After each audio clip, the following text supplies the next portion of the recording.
Сәлем баршаңызға. Менің есімім Ақмарал Тасболатова, Global Trend компаниясының серебряный директоры. Бүгін сіздерге Global Trend компаниясының маркетинг планын толық түсіндіріп айтатын боламын. Және оның қандай артықшылықтары бар. Маркетинг план, жалпы бұл Global Trend компаниясының артықшылықтарына тоқтала кетейін. Ол біріншісі доступность, яғни қолжетімділік. Бұл бизнеспен, яғни кез келген адам айналыса алады деген сөз. Бұл пенсионер болсын, студент болсын, домохозяйка болсын, бизнесмен болсын, кәсіпкер болсын, любой барлық қандай неде, даже безработный тоже может заниматься этим бизнесом. То есть сол себептен барлық адамға арналған. Одан екіншісі лояльность, яғни бұл сіз аз ғана өз қаржымен тез өзіңіздің бизнесіңізді бастап кете аласыз деген сөз. Көптеген миллиондаған табысқа жете аласыз, аз ғана қаржымен бастап. Және легальность, яғни бұл компания официально жұмыс жасайды, өзінің юридический регистрациясы бар, компанияның продукцияның өзінің сертификаттары бар, декларациялар бар. Және де бұл өнім өте керемет 100% табиғи өнім десе де болады.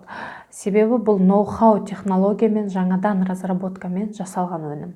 Бұл яғни оздоровление және де профилактика и омолаживающий эффект беретін өте керемет өнім. Сосын бұның тағы да бір ерекшелігі бұл интернет арқылы жұмыс жасау. Яғни бұл компания международный компания. Сіз мысалы тек қана өзіңіздің қалаңызда ғана адамдарды шақыру мақсат емес, сіз интернет арқылы бүкіл Қазақстан, тіпті шет мемлекеттерге де өзіңізге команда жинай аласыз деген сөз. Интернет арқылы сіз табыс таба аласыз. Және де алтыншысы бұл команда. Бұл әрине командный жұмыс. Біздің ең ценный капиталымыз бұл біздің командамыз. Яғни сіз командан дұрыс құрып, командамен жұмыс жасай алатын болсаңыз, онда сіз компанияда үлкен жетістіктерге жетесіз деген сөз. Міне осы. Енді бұлардың табыс көзіне тоқтала кетсем, бұл біріншісі рекруттық бонус дейміз. Жалпы компанияның 7 табыс көзі бар, 7 видов вознаграждения. Оларға қазір әрқайсысына жеке-жеке тоқталып кетемін. Біріншісі бұл рекруттық бонус, екіншісі тим, бинарный бонус, командный, матчинг бонус, активационный бонус, және де вояж, турпутевка, за лидерство и лидершип. Осы 7 табыс көзі бар. Енді әрқайсысына қазір тоқталып кетеміз. Бізде жалпы маркетинг план бұл бинарный және де классика. Көп компанияларда немесе классика болады, немесе бинарный болады. Ал бұл компанияда екеуі үйлесімді. Яғни бұның ішінде бинардан да сіз табыс табасыз, және де классикадан да табыс табасыз, яғни гибридный. Бұл жерде енді бізде компанияға кіру, осы көбісі енді компанияға кіріп қалай жұмыс жасаймын, неден бастаймын деген сұрақтар туындайды.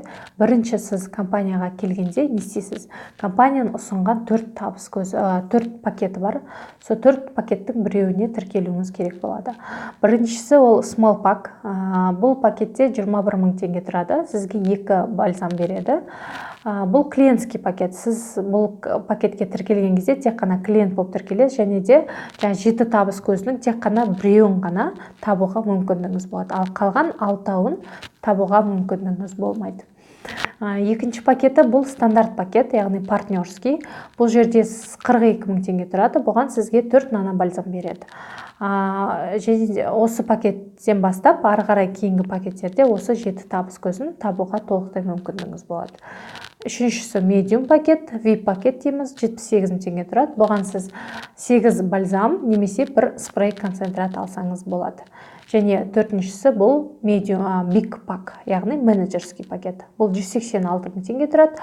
Бұған сізге 2 концентрат 4 бальзам немесе 12 бальзам 1 концентрат алсаңыз болады на выбор. Міне қалған осы бірінші пакетте ғана сіз тек қана клиент боласыз и бірақ табыс көзін таба аласыз. Қалған 3 пакетте сіз уже 7 табыс көзінің бәрін табуға мүмкіндігіңіз болады. Енді бізде қараңыз, small packта сіз егер компанияға тіркелдіңіз, және де астыңыздан 2 адам шақырдыңыз делік, 2 адам шақырдыңыз оң аяғыңызға және сол аяғыңызға. Әр адамнан сізге бұл бірінші жаңа табыс көзі, ол рекруттық бонус. Рекруттық бонустан сізге егер астыңыздан жаңағыдай клиентский пакетке тіркелсеңіз смолпакқа, онда сізге 10 PV береді. 10 PV ол бізде 1 PV равен бізде 250 теңгеге. Яғни 10 PV-ді 250-ге көбейткенде 2,5 мың теңге сізге рекруттық бонус төлейді. Ал егер сіз астыңыздан стандарт пакетке, яғни 42 мың теңгеге тіркесеңіз адамда, онда сізге 20 PV береді компания. 20 PV ол 250-ден 5 мың теңге. Ары қарай тоже қалған пакеттерге тіркесеңіз де әрқайсынан сізге 20 PV төленіп отырады. Яғни неме значение, бұл жерде қанша адам жеке өзіңізге шақырасыз, сонша адамның бәрінен сізге осылай рекруттық бонус моментально сізге түсіп отырады. Бұл моментально сразу ғана түсетін табыс көзі біріншісі. Екінші бізде бинарлық бонус. Бинарлық бонус бізде карьерный лестница бойынша төленеді. Яғни 10% бен 25% аралығында. Ол қалай? Яғни сіз компанияға тіркелген кезде сіз партнер боласыз, астыңыздан 2 адам тіркесеңіз, сіз активный партнер боласыз. Міне сол 2 адам тіркегеніңіз үшін 2 аяғыңыз теңеліп, содан екеуінің ортағынан сізге бинарный бонус түсіреді компания. Ол дегеніміз 10%-ы 2,5 мың теңге. 2,5 мың теңге сізге, яғни 2 адам шақырғанда қараңыз, есептейміз, 2 адам шақырдыңыз делік, 42 мыңнан партнерский пакетке 5 мың теңгеден екеуіне 10 мың теңге рекруттық бонус түсті, и екеуінің ортағынан тағы да сізге бинарлық бонус 2,5 мың теңге түсті. Көрдіңіз бе, 12,5 мың теңге 2 адам шақырғаныңыз үшін компания сізге төлейді. Ары қарай енді сіз тағы да тоқтап қалмай, жеке өзіңізге тағы да адамдар шақырып, 5 адам шақырсаңыз өзіңізге, онда сіз менеджер боласыз 5 адам шақырған кезде. Ол кезде уже бинарлық табысыңыз тағы да өседі. Ол 15%-ға өседі.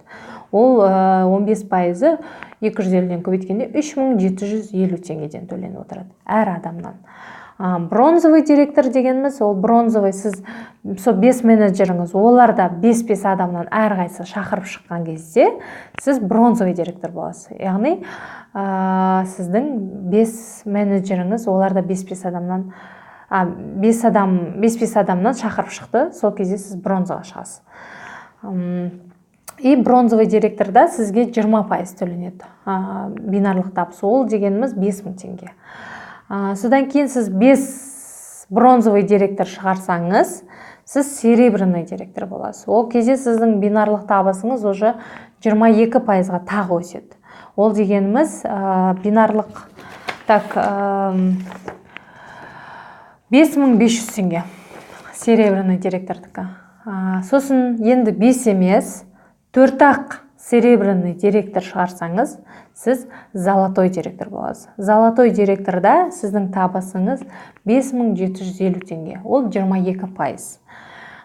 Енді 4 емес, 3 золотой директор, 3 серебряный, 3 золотой директор шығарсаңыз, сіз diamond директор боласыз. Ол кезде сіздің табысыңыз 25%-ға тағы да өседі. Ол 6250 теңге. Міне әрқайсынан командадан өстіп, сіздің ранкыңыз өскен сайын бинарлық табысыңызда сіздің өсіп отырады. Енді қараңыз, бинарлық табыс қалай төленеді? Мысалымен келтіріп кетейік.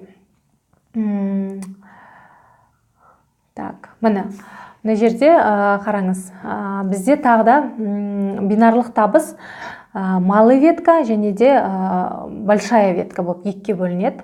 Малый ветка ол сіздің аз аяғыңыз болып саналады. Бізде бинарлық табыс аз аяқтан төленеді. Яғни мысалы сіз правый веткаға тіркелдіңіз делік, сіздің спонсорский ножкаңыз правый болды. Демек спонсор сіздің правый веткаңызға адамдар тастай алады, ал сіздің внутренний веткаңыз ол сіздің левый веткаңыз болады. түсініңіз ғой, соған қарама қайшы ол сіздің внутренний веткаңыз болады. Сіздің внутренний веткаңызға левыйға сіз тек қана өзіңіз ғана тастай аласыз, ал спонсорский ножкаңызға сіздің өзіңіз де тастай аласыз, еще спонсор да тастай алады. Обычно бізде большой ветка ол спонсорский ветка болады. Себебі спонсорский веткада перелив болады. Ал внутренний веткада ол өзіңіздің внутренний ішкі веткаңыз тек қана өзіңіз тастағандықтан ол аз аяқ болады. Бізде бинарлық табыс ол аз аяқтан шығады. Апта сайын. Бізде бинарлық табыс аптасына бір рет түсіп отырады. Яғни табар-обороттан. Бір аптада қанша табар-оборот болды командамен, соншадан сізге бинарлық табыс төленеді. Ол қалай? Мысалы, сіздің большая үлкен веткаңызда бір аптада мысалы 2000 PV жиналды. 2000 PV деген ол 20 адам контракт тұрды. Бізде партнерский пакетте 100 PV беріледі. Ал малый веткаңызда сізде табар-оборот мысалы 1000 PV болды дедік. И естественно сізге бинарлық табыс ол 1000 PV-ден төленеді. Екі аяғыңыздан мынаяқта 2000, мынаяқта 1000 болды. Екеуі теңеліп 1000 PV-лер жаңағыдай теңеледі. Қалған остаток 1000 PV ол жойылып кетпейді, ол келесі аптаға аударылады. Яғни кетіп қалмайды. Және де 1000 PV-ден қалай төленеді? Мысалы 1000 PV түсті, 1000 PV-ді көбейтеміз статусыңызға қарай. Сіз мысалы менеджер статуста болсаңыз 1000 PV-ді 15%-ке көбейтесіз. Содан қанша PV шықты, соны 250 теңгеге көбейтесіз. Яғни бізде бір PV равен 250 теңгеге. Сонда сізге таза түсетін ақшаңыз шығады.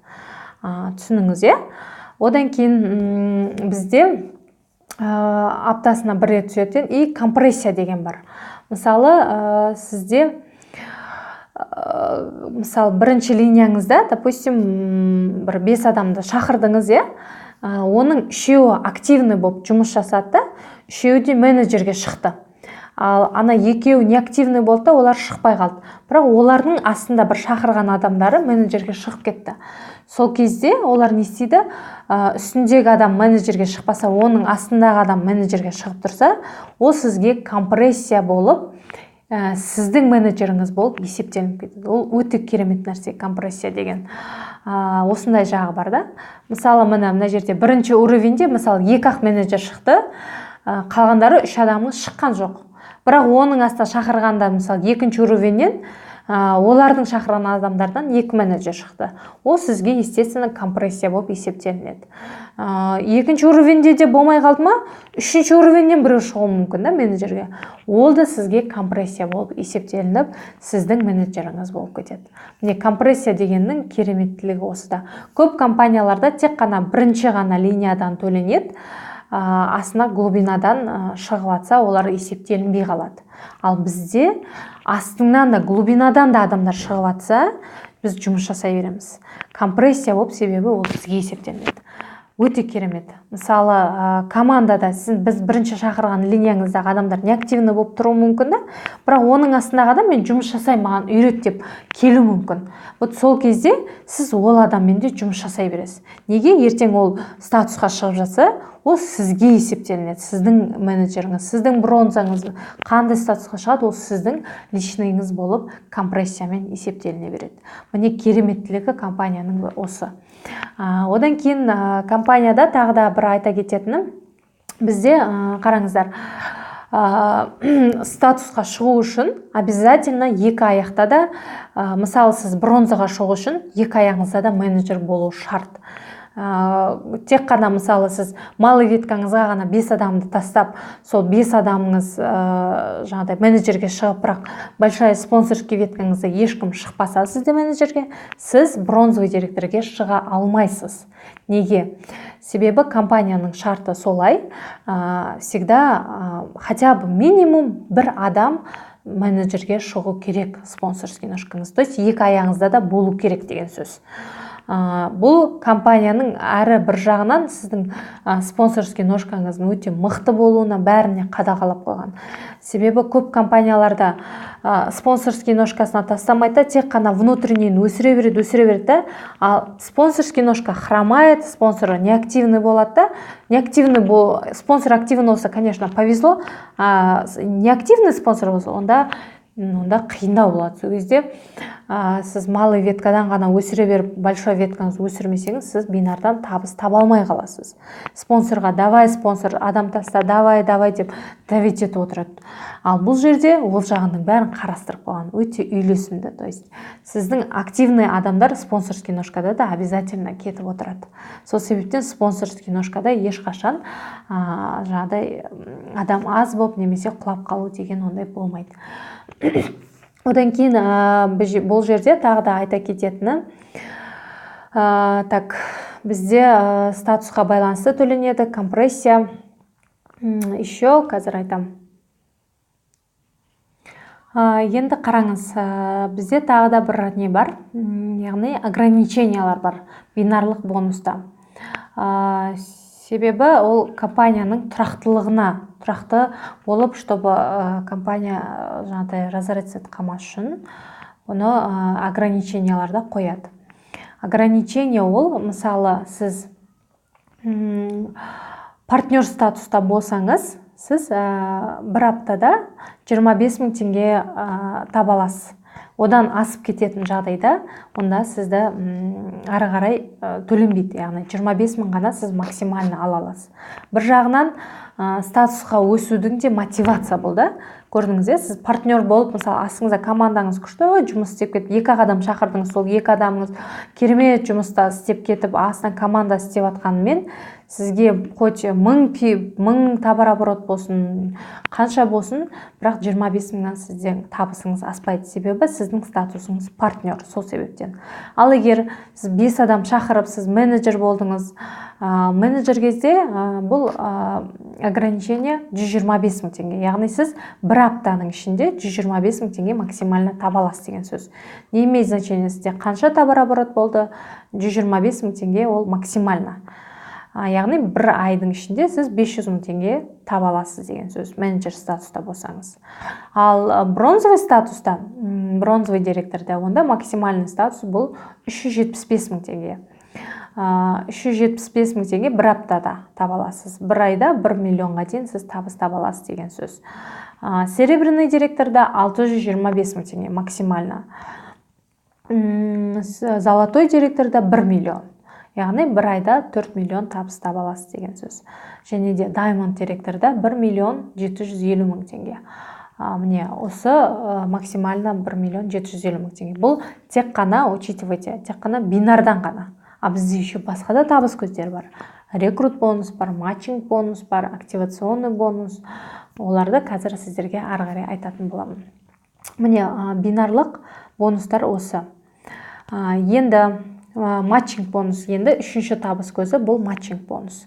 Матчинг бонус ол қалай төленеді? Матчинг бонус сізге бірінші уровендегі адамдарыңыздан, сіз когда партнер немесе менеджер статуста болсаңыз, сізге бірінші уровендегі адамдарыңыздың табысынан компания 10% тағы да төлейді сізге. Ол қалай? Мысалы, сіздің бірінші уровеніңізде 5 адам бар делік. Айман, Шолпан, Асылхан, мысалы, Нұржан, міне осында 5 адам бар. Соның мысалы Айманы 50 000 теңге тапты бір айда. Шолпан 80 000 теңге тапты. Қайрат мысалы 100 000 теңге тапты. Нұржан 200 000 теңге тапты дейге бір аптада. Бір аптада бұл. Бір апталық. Яғни бинардан, именно бинарлық табысынан бұлардың. Со бинарлық табысынан мысалы Айман 50 000 тапты. 50 000-ның 10%, 5 000 теңге сізге матчинг бонус болып компания тағы да төлейді. Шолпан 100 000 тапты ма, одан 10 000 теңге төлейді. Міне, солай бірінші уровендегі адамдарыңыздың бәріне сізге бинарлық табысынан, олардың табысынан сізге тағы да төленіп отырады 10%. Түсінікті болды ма? Одан кейін сіз бронзовый директор және серебряный директор статуста кезде, онда сізде бірінші уровендегі адамдарыңыздан плюс екінші уровендегі адамдарыңыздың глубинаңыздан уже сізге матчинг бонус төлейді. Ал золотой директор және Diamond директор кезде, онда вообще бірінші уровень, екінші уровень және үшінші уровендегі адамдарыңыздан, мына жерде былай көрсетіп қояйын, міне бірінші уровень, екінші уровень, үшінші уровень. Міне көрдіңіз ба? Осының бәрінен сізге матчинг бонус төленіп отыр. Представляете, уже бірінші уровенде 5 адам болса, это 5 адам минимально, да? Одан көп кете береді без ограничений. 10 адам, екінші уровеньде 25 адам делік. Үшінші уровеньде вообще 125 адам, представляете, соның бәріне сізге матчинг бонус түсіп отырады. Ол деген өте керемет.